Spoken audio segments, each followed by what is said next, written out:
Okay, so this is another presentation, and this one's going to be on uh, basically everything about strength training for athletes. What do we mean by strength training? Why do we need our athletes to do some strength training? And how are we best going to implement our strength training methods? So to start off, we just basically got to sort of understand what we mean by strength training. And from a technical standpoint, strength training basically means to increase the amount of force produced in a given exercise. So that basically means lifting more weight. So if we can squat 100 kilos to parallel as a 1 rep max, and then we do some strength training, and then we can squat 110 kilos to parallel as a 1 rep max, then we have increased our force, and we can therefore lift more weight. But we're going to use a bit of a broader term because we don't always want strength training to simply be increasing how much weight we can lift. So we're going to just call it movement against resistance. And usually the resistance we use is things like free weights, so barbells and dumbbells. It can be body weight, like pull-ups, dips, and push-ups and things. And then we can also use things like machines and cables for specific exercises. So why, as an athlete, do we need to do strength training? So there's a few reasons that we could potentially be doing strength training, and probably the number one reason is to increase force production, like we said, so that we can lift more weight. And that's going to allow us to have certain qualities that transfer to our athletic performance, which we'll get into more detail. We can also strength train to increase muscle mass. This can be beneficial for certain sports in itself, but it's usually more beneficial so that we can increase our potential to be stronger. So by having more muscle, we can increase our potential to produce more force, which I'll explain in a sec. And then we can also use strength training to train for specific types of strength, something like strength endurance. So someone like a rower might want to have some sort of strength endurance, so they can produce more force repeatedly. And these qualities basically can all have their own benefits for certain sports, which we'll go into more detail. So the first method we're going to talk about is hypertrophy, and as we talked about, it basically just means an increase in muscle mass. So more muscle means that we have more potential to be stronger. And I'll explain why in the next slide with this tug-of-war analogy, but just know for now that if we can gain more muscle mass, all else being equal, we have more potential to be stronger. And this is going to be because we have more total structure, we can therefore, we have more total structure to apply our neural strength gains. And another reason that we might want to go through some hypertrophy training is that it's going to allow things like our athletes to be more robust, resistant to injury, and in some cases, the structural changes from hypertrophy can actually in itself be beneficial to sports, particularly contact sports. So something like rugby or American football, where actually having more structure, total mass, can enhance our things like collisions and increasing our momentum and that sort of thing. But back to what we talked about, where hypertrophy training can help increase our potential to be strong. We're going to use this tug-of-war analogy. So just imagine that we have these three guys here and these three guys here, and they're all exactly the same strength. So when they pull on the rope, there's not going to be any movement. They're going to basically they're going to be exactly the same because there's three, and they're all exactly the same strength. So think of these three people as a muscle, and these three people as a muscle. So we have this muscle versus this muscle, and this muscle is this big, so it's three arbitrary units big, and the strength of each unit is exactly the same. So then when we do hypertrophy training, what we do is we basically get a bigger muscle. So we now have this muscle size is 5 units, and this muscle is still in its original state as 3 units. So these guys are going to win the tug of war. And so hypertrophy training can increase strength a little bit in itself, but it's not going to do too much until we actually do some strength training. So 3 versus 5, the 5 will win, but the main benefits are going to be when we then do strength training. So after we have increased our muscle size to a bigger muscle, if we then do strength training with this new big muscle, we can then make each of these 5 guys strong, and that's where we get the real benefit. So if we were still in our initial state here, we only had 3. Our muscle size was 3 units, and then we did strength training. We can get these guys big and strong, but they're still not going to be as strong as when our muscle is bigger, and then we strength train. If that makes sense, I hope it does. So how do we implement hypertrophy training? So I've got a few general tips here to allow us to appropriately program hypertrophy training.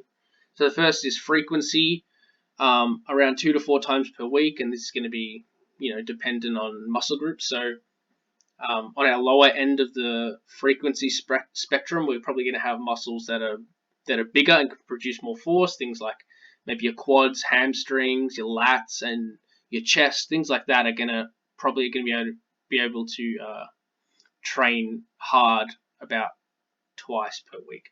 And then more up to the 3 and 4 times per week, we can do things like biceps and deltoids, calves, smaller muscle groups like that, which aren't going to be able to be damaged as much as the bigger muscle groups. And then onto intensity. This is a little bit of a there's a few different thoughts and ideas about what intensity ranges we need.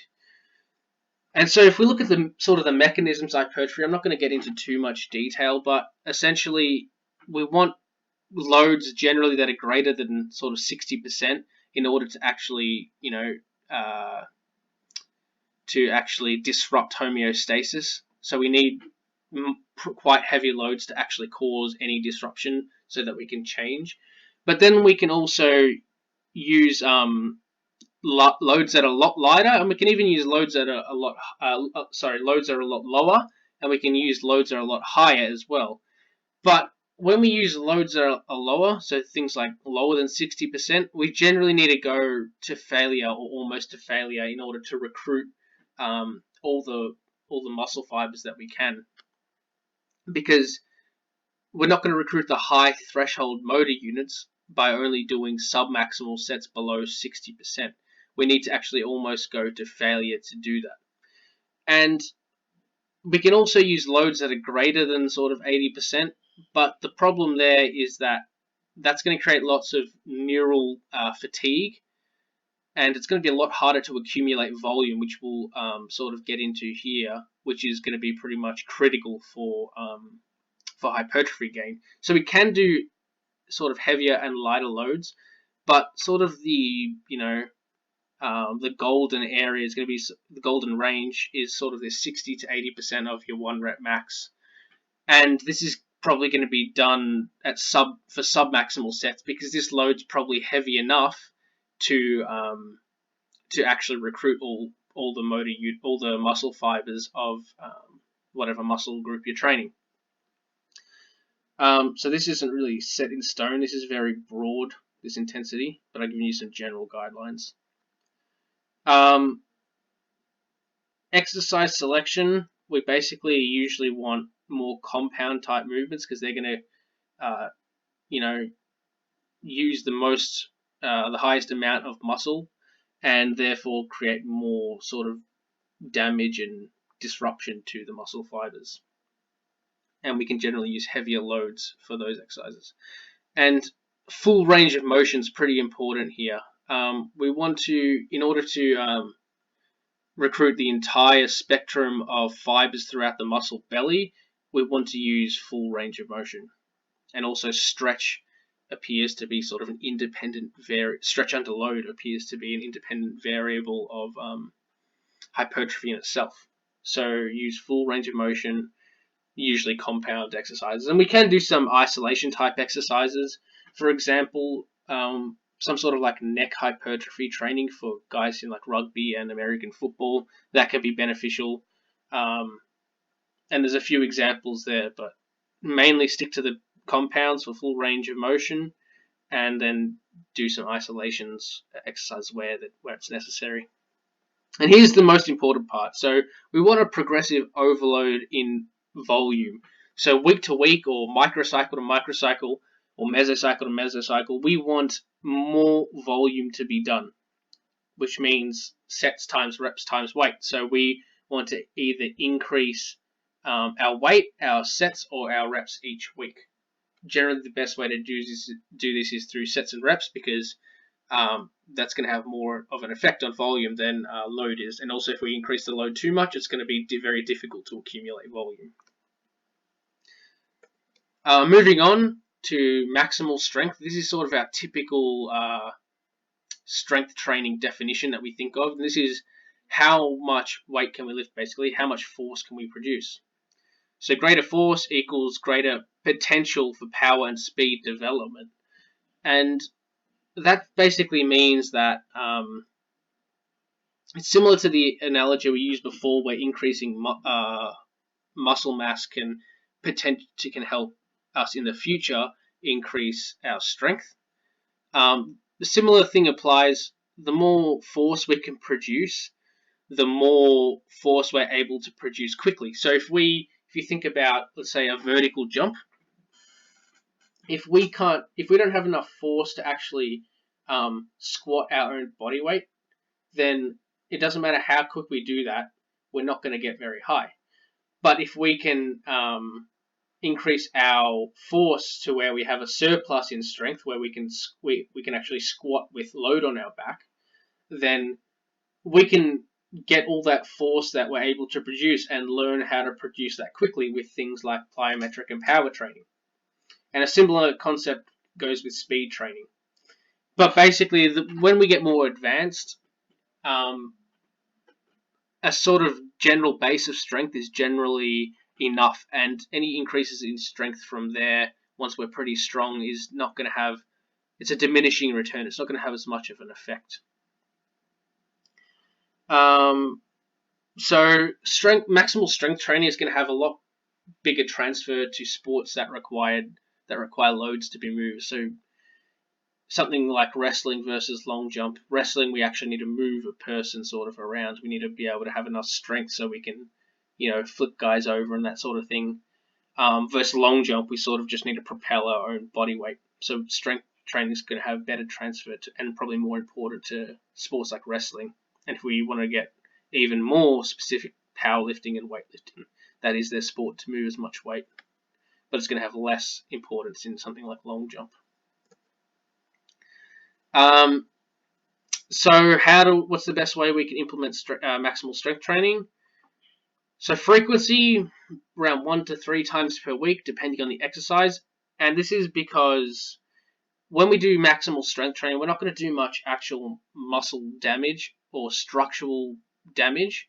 What we're going to do is we're going to tax our neural systems. So if we like this Liu Xiaojun, the Olympic champion weightlifter, squatting 280 or something like that, he's not going to be able to squat that every single day. He's only going to do that a few times per week and actually be able to recover and do that again at 100% intensity. So it really depends on the exercise, and it also depends on how advanced you are. If you're only squatting 60 kilos for 5 sets of 5, you can probably do that 3 times per week and be fine. If you're extremely strong, then you probably have less frequency, and also the lifts that you're stronger at are going to take longer to recover from. So, moving on to intensity, we want intensities greater than 80%, basically, because these are we're focusing on neural changes as opposed to structural changes. we need that nervous system to be firing at maximal intent. So loads greater than 80% are gonna be what drives strength. Exercise selection, basically specific to the sport. This is a bit of a sort of misunderstood topic. So if we get someone who's doing quarter squats or half squats, we can say, oh, they're not strength training properly. But in something like sprinting or jumping, they don't really need to be strong in ranges sort of below parallel, because they never get into that range during their sport. A weightlifter's going to have to squat and do strength training in full ranges of motion because it's required by their sport. But someone like a sprinter, they don't need to do, for example, a squat below parallel. There's no real need for it. We might do that for increases in hypertrophy, but specific strength, we don't really need to do that. So specific to sport, specific exercise, and specific range of motion. Okay. And this is the important part again. Progressive overload, we want to increase intensity, microcycle to microcycle or mesocycle to mesocycle. So we need to actually increase weight each week in order to see our best gains in strength. Volume can stay the same or it can go down, but the important part is that we're increasing intensity. Moving on to strength endurance. And we're going to sort of define this as the ability to continually perform forceful contractions. So how forceful is dependent on the sport and what the goal is, but we're just going to say forceful because it's specific to each sport, and generally it means quite high force. So something like a shorter distance rower might need to perform multiple rows against the resistance of the water on the paddles for a given amount of time, a few minutes or something like that. That's going to sort of be an example of strength endurance. And again, it's specific to each sport. So a rower's probably going to need sort of lower body and upper body movements that are similar to their sport, while something like a track cyclist might need just lower body specific strength type endurance. And also we got this point here that maximal strength can enhance the strength reserve, and the strength reserve is basically if someone can squat a 1 rep max of 100 kilos in comparison to someone that can squat 150 kilos. For person A to do 75%, lift 75 kilos, it's going to be a lot. It's going to be 75% of their max. Whereas person B, it's going to be only something like 66%. So the amount of times they can lift that given weight, even though it's the same absolute weight, relative, it's a lot smaller for the stronger individual. So maximal strength can enhance strength endurance in that by increasing the strength reserve. So what's the general recommendations for strength endurance? So we got frequency again of around 1 to 3 times per week, pretty general, dependent again on muscle groups, how hard we're going to train, what's the volume, etc. Intensity, and this is specific to the sport, so usually it's pretty low. Otherwise, we're going to start working other sort of. It's not really going to become endurance if we're lifting great loads greater than sort of 70%. So usually it's 70% and below for extended repetitions. And the amount of time we're going to actually work is going to be specific to the sport. Exercise selection, again, specific to sport. So we're going to choose different things that are going to transfer best to our sport.